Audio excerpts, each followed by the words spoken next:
Chapter 1. The Twin Moons over Solmir. That summer started like every other, slow and warm, with skies full of lazy clouds and the scent of sun-drenched wood. Yet beneath the calm, something in the air felt off, like the world was pausing, holding its breath. One quiet evening, after the twin moons had climbed high enough to bathe the treetops in silver, Raito sat alone on the sloped roof of his family's workshop. Below him, the brass frame of a half-finished wind compass gleamed under the moonlight, its gears momentarily still. He wasn't working. He was thinking. Then came the sound he'd come to know well. Soft footsteps across the shingles. "You're going to fall off one day," said Shiro, collapsing beside him, arms behind his head like always. Raito didn't look away from the stars. "Not if I calculate the angles correctly." Shiro grinned. "Or if someone's there to catch you." They lay in silence after that, the kind that speaks louder than words between friends who understand each other without needing to explain. Then, without warning, the sky changed. A flicker, a pulse, faint and sudden, like a heartbeat across the heavens. Both boys sat up in unison. The stars shimmered, just for a moment. A ripple moved through the clouds, not lightning, not a meteor. Something else, something alive. Raito slid the brass goggles over his eyes. "Did you see that?" Shiro didn't answer right away. When he did, his voice was low. "I felt it. Like it touched me." Raito squinted toward the west. That came from the ridge. Near the old Starwell. Shiro was already rising. "Then what are we waiting for?" Raito hesitated, eyeing him. "We don't know what it is." "Exactly," said Shiro, flashing a grin and offering a hand. "That's why we should find out." Raito glanced at the sky once more, then grabbed his satchel and stood with a sigh. "One day, your instincts will get us eaten." Shiro laughed. "And your logic will keep us from ever seeing anything magical." They climbed down and slipped into the night, twin moons lighting their way. Behind them, Solmir's lantern-lit windows faded into the mist. Through the glowing luma pines they moved, trees whose leaves pulsed faintly blue. They crossed the silver-threaded stream, the air around them filled with the rhythmic chirps of oddly melodic crickets and the distant cry of a moon owl. At the ridge's base, everything went still. The old Starwell waited at the summit, a wide ancient circle of stone, half buried in the earth. A relic from the days of the Skywatchers, those whose names even legends had forgotten. They climbed toward it, breath quick, hearts quicker. Then the ground shifted. A low hum rose in the air, so deep it trembled through their bones. Overhead, the sky shimmered again, like an answer. From the center of the Starwell, light began to rise. Not the cold silver of the moons, but something warmer. Alive. It pulsed like breath, like memory. Shiro stepped closer, eyes wide.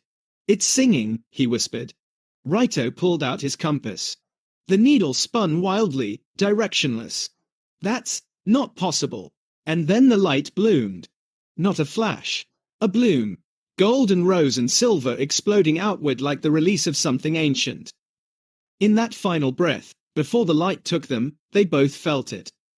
The beginning. Chapter 2. The Mirror in the Attic. It started on a morning soaked with rain, the kind that blurred window panes and made everything feel smaller, softer, like the whole village had curled in on itself to sleep. The creek had spilled over, swallowing the lower roads, and the old library had flooded again, its wooden floorboards floating in silence. School was cancelled. The boys, drenched and delighted, were sent home with soaked boots and a sudden, thrilling freedom. Shiro led the way to his house, where the attic had always been a place wrapped in whispers. His mother never ventured up there. His father, once long ago, had said some doors should stay closed. But curiosity, louder than any warning, had other plans. The attic smelled of dust and forgotten years. Each step creaked along the wooden beams as they climbed, flashlights flickering across boxes stacked like relics. Shadows stretched along the sloped walls. There were shelves of old books, scrolls tied in ribbon long since faded, clocks frozen mid-tick, and tucked in the far corner, half buried beneath a worn, moth-bitten blanket, stood a tall, narrow mirror. Shiro reached it first. Wordlessly, he pulled back the cloth. Something in the air changed. The mirror didn't show their reflections. Instead, it shimmered, alive with stars. Not a picture of the night sky, but something deeper, moving, breathing. Constellations shifted across the surface as if the universe itself had been poured into the glass. Then, slowly, at the center of it all, a symbol began to glow. Two golden rings, interlocked, pulsing faintly like a distant heartbeat. Raito's voice came soft. That isn't normal. Shiro said nothing at first. He was transfixed, eyes wide as lines began to form within the starlight. Curving rivers, jagged mountains, pinpricks of light like settlements or signals. It wasn't a reflection. It was a map. But not of Earth, not of anything they knew. A map, Shiro murmured at last. Look, there's the ridge. And that bend in the river. Raito stepped closer, fingers brushing the frame. His brows drew together. I've seen this symbol, he said slowly. In the observatory journal we found last summer. Shiro turned to him, eyes bright with certainty. Then we meant to follow it. The attic had gone still, impossibly still. Even the patter of rain seemed to have faded, like the storm had paused to listen. Raito looked again at the mirror, beautiful, strange, and quietly terrifying. What if it's dangerous? He asked. Shiro's grin came slowly, that familiar spark lighting his face, the kind of smile that made you believe the world had just opened a door you were brave enough to step through. Then we'd be brave together.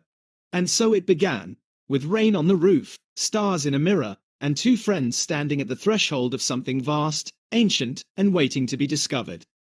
Don't forget to like and subscribe to our channel.